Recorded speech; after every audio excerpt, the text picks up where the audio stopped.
What is going on, YouTube? It's a beautiful day. I got a video for you guys from a League play match. It's hardpoint on standoff. I'm anchoring. I'm having a fun time. I go 20-0 in this game. Flawless gameplay. I don't die. It's pretty fun. Anyways, in this commentary I want to talk about the Gfinity event this weekend.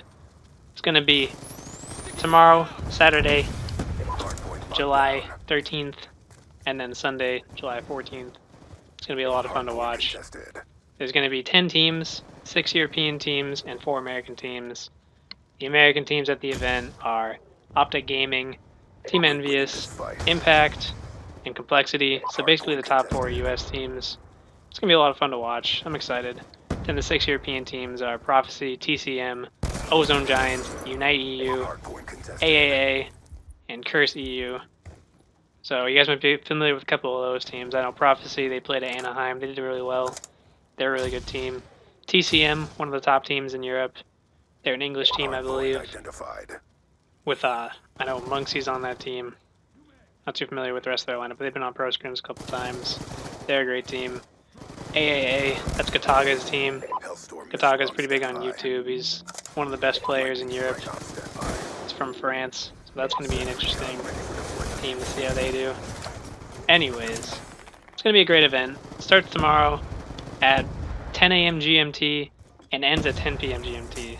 So it's going to start at like 5 a.m. Eastern time. It's going to start super early.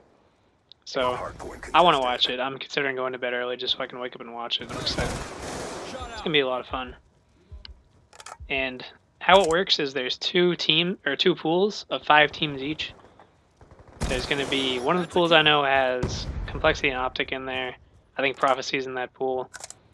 And then the other pool has Envious and Impact and a few other teams. I'm not sure what else is in that pool, but basically I think the 4 US teams are going to do the best, or at least 3 of the US teams. I don't know if all 4 of them are going to perform up to par, but I think the top 3 teams are all going to be US teams.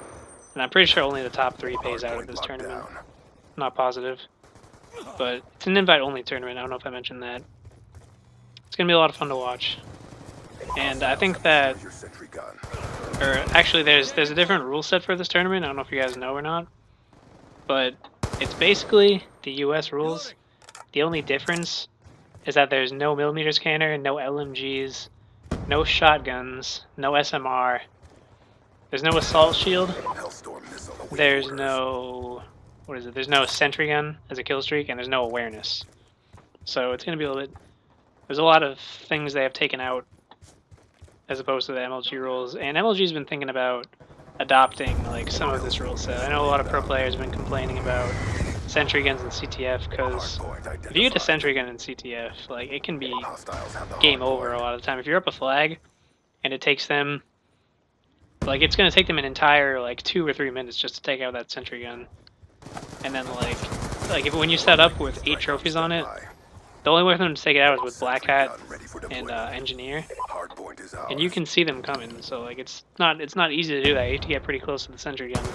So all you got to do is play defense in your base, and then like there's no way that they're gonna destroy that sentry. It can be really annoying, even in hardpoint. Just setting up trophies on a sentry, it just like it's. I mean, it makes sense to reward someone for having a kill streak, but if you play it right, that kill streak can just last like way longer than it should.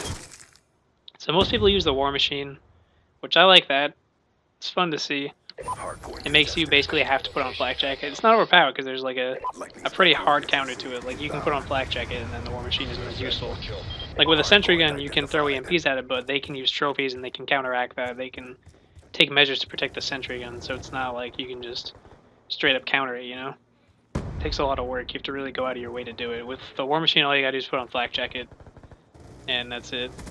You know, a lot of people don't use Flak Jacket also, so especially in Capture the Flag. So it's like, it balances out a lot more, I think. The MMS, I don't really care if that gets banned or not, to be honest. I would like to see it gone, just so you're not forced to use Cold-Blooded a lot in Search and Destroy. But it's really not too big of a deal to me, to be honest. I'm not too worried about it. Then there's the shotguns, which a lot of people want to see gone, honestly. Like, I'm kind of on the fence about shotguns. They're kind of overpowered. They're kind of annoying in close range, but they're very limited at the same time to that close range situation. So I don't know. I'm on the fence about that. Either way, I'll be fine with it. I'll just adapt to whatever happens. I'm not too like. I'm not crazy about any of these rule changes. I'm not gonna like freak out if they don't ban something or if they do ban something. That's about it. I hope they update the foul also because I want to see the foul used again. I want it to be balanced because I think it would bring a really good dynamic into competitive play to see the foul like as long as it's not overpowered like it was. Because it really brings a new element if you're skilled enough to use that gun and make it effective. I really am interested to see how that would work out. But anyways, guys, that's it. Tune into the event tomorrow. Gfinity. Pool plays tomorrow. Championship is Sunday. I'm excited to see what happens. If I had to pick 3 teams to win the event, top 3 is going to be complexity and impact between top 2. Not sure who's going to win, and then optic 3rd place. So that's it for this video. Like, leave a comment, subscribe if you enjoyed, and as always, YouTube, have a lovely day. Peace.